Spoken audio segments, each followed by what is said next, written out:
Assalamualaikum warahmatullahi wabarakatuh. Kita masuk ke pertemuan ke-13 tentang kompensasi manajemen.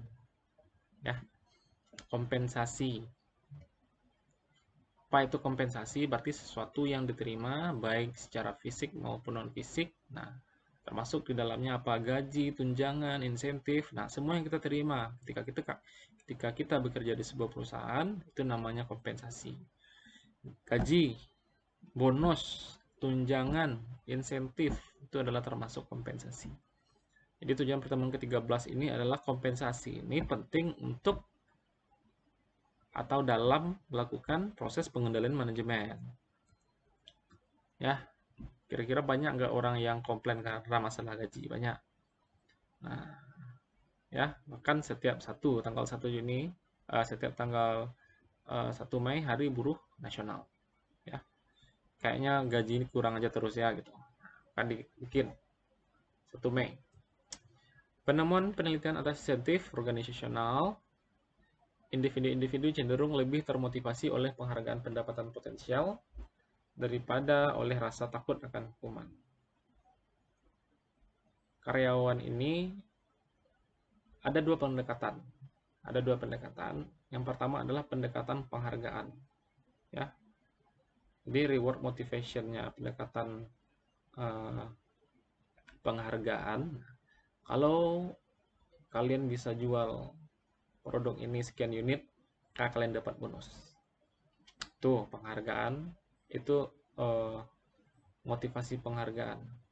Yang kedua adalah motivasi hukuman. Kalau kalian tidak bisa jual segini, maka potong gaji. Tidak tercapai target, maka potong gaji. Nah, itu adalah motivasi negatif namanya. Itu motivasinya punishment berupa hukuman. Nah, jadi menurut penelitian yang ada bahwa orang-orang ini cenderung lebih termotivasi dengan reward. Nah, lebih bagus motivasi itu berupa reward motivation daripada punishment motivation, daripada motivasi untuk mendapatkan hukuman, untuk menghindari hukuman nih. Ya, jadi cenderung lebih bagus seperti itu. Kemudian yang kedua, penghargaan pribadi bersifat relatif atau situasional. Kompensasi moneter adalah suatu cara penting untuk memenuhi kebutuhan. Tapi di luar tingkat kepuasan tertentu, jumlah kompensasi tidak selalu sama pentingnya seperti penghargaan non-moneter. Kerja kemudian dibayar, ada UMR, ada insentif, ada tunjangan, ada bonus. Itu penting bagi orang, penting bagi karyawan, penting bagi pekerja. Tetapi, selain mendapatkan uang, apa yang kira-kira biasanya kenapa orang berhenti bekerja padahal gajinya tinggi? Misalnya kenapa? Karena lingkungan kerja nggak nyaman. Nah, itu bisa menjadi hal orang yang menyebabkan beberapa karyawan terbaik itu keluar dari perusahaan. Itu kompensasi, itu penghargaan non moneter, lingkungan kerja. Jika manajemen senior memberikan tanda-tanda melalui tindakannya bahwa mereka menganggap sistem pengendalian manajemen adalah penting, maka manajer operasi juga akan menganggapnya penting. Nah, kalau CEO menganggap bahwa SPM ini penting, maka bawahannya akan menganggap ini juga penting. Individu-individu sangat termotivasi ketika mereka memperoleh laporan atau umpan balik mengenai kinerja mereka. Jadi karyawan atau pegawai harus dievaluasi, diperlihatkan kinerjanya. Nah, dan dia akan termotivasi. Kenapa harus ada evaluasi? Kenapa harus ada ujian untuk mahasiswa? Karena kita mau lihat kinerja kalian. Ada yang dapat kinerjanya bagus, pasti IPK-nya bagus 3,5 sampai 4. Itu kinerjanya bagus. Kemudian juga ada kinerjanya yang kurang bagus, IPK-nya 2,5 ke bawah. Nah, jadi ketika ada sebuah laporan atau feedback, itu orang akan termotivasi. Nah, misalnya dapat IPK 3,8, wah saya agak ini berarti harus tingkatkan lagi. Tahu ini dapat IPK yang rendah, wah saya harus tingkatkan lagi nih, di mana salah gitu. Kemudian selanjutnya, penemuan penelitian atas insentif organisasional. Insentif menjadi kurang efektif ketika periode antara tindakan dan umpan balik atas tindakan tersebut semakin panjang. Nah, contohnya penilaiannya terlalu lama nih. Nah, harusnya insentif ini sekali sebulan, misalnya laporan bulanan, penjualan bulanannya tinggi, maka langsung dikasih insentifnya. Kalau terlalu panjang jedanya itu tidak bagus. Motivasi menjadi lemah ketika orang tersebut merasa yakin bahwa suatu insentif tidak dapat dicapai atau terlalu mudah dicapai. Sama seperti target. Ya, rasanya misalnya ini produknya biasa-biasa aja. Kemudian disuruh harus terjual sekian unit bulan ini. Nah, kayaknya susah. Misalnya ketika orang bilang, wah kayaknya ini susah. Kayaknya ini mustahil gitu. Nah, maka orang tidak akan termotivasi. Atau bahkan terlalu mudah dicapai, ya terlalu mudah dicapai, maka orang juga tidak akan termotivasi. Next, insentif yang disediakan oleh suatu anggaran atau pernyataan tujuan lainnya adalah paling kuat ketika manajer bekerja sama dengan atasannya untuk memperoleh angka-angka anggaran. Karakteristik dari rencana kompensasi insentif. Paket kompensasi total dari seorang manajer terdiri dari 3 komponen. Yang pertama adalah gaji, tunjangan, gitu. Tunjangan ini ada tunjangan pensiunnya, BPJS, ketenagakerjaan, kesehatan, tapi juga berbagai jenis lainnya. Yang ketiga adalah kompensasi insentif. Ya, kompensasi insentif berarti bonus, berarti insentif penjualan gitu ya.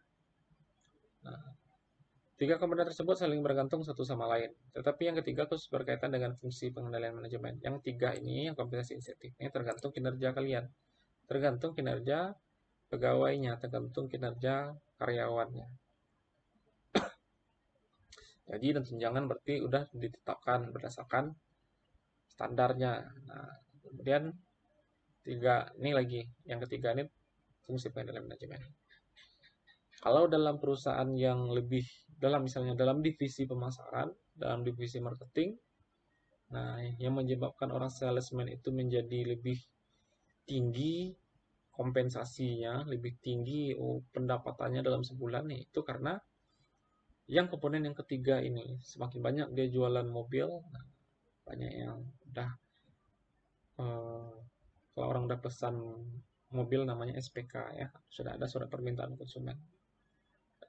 Maka semakin tinggi dia, semakin tinggi penjualannya, maka semakin tinggi kompensasi insentif yang akan dia terima.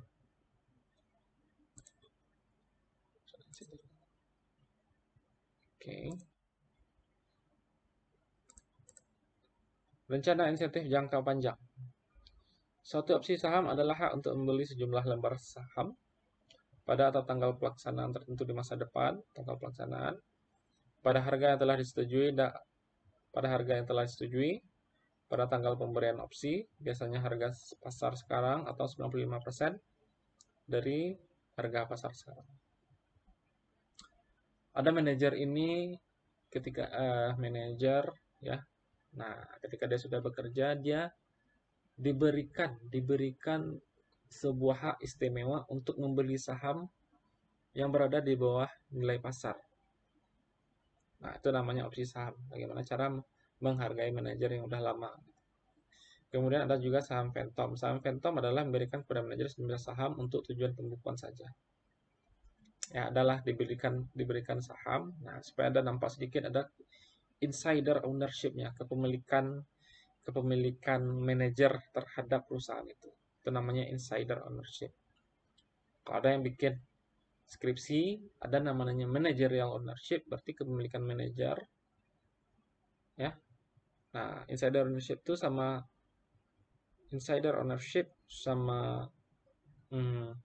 managerial ownership itu sama.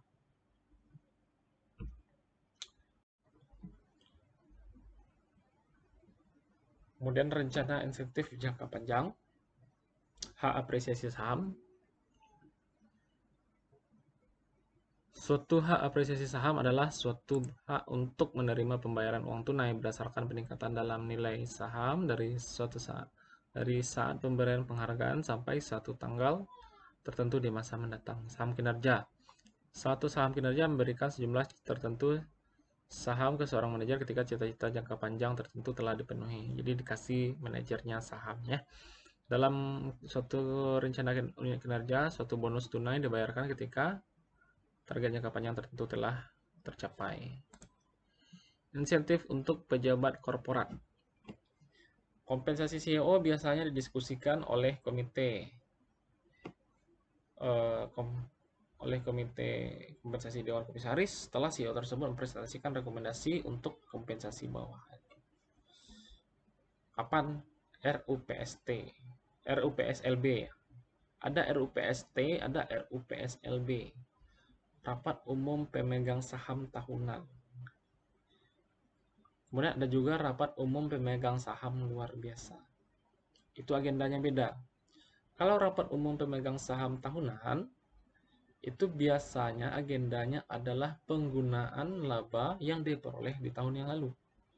Sekarang nih bulan-bulan bagi-bagi dividen sekarang. Ya.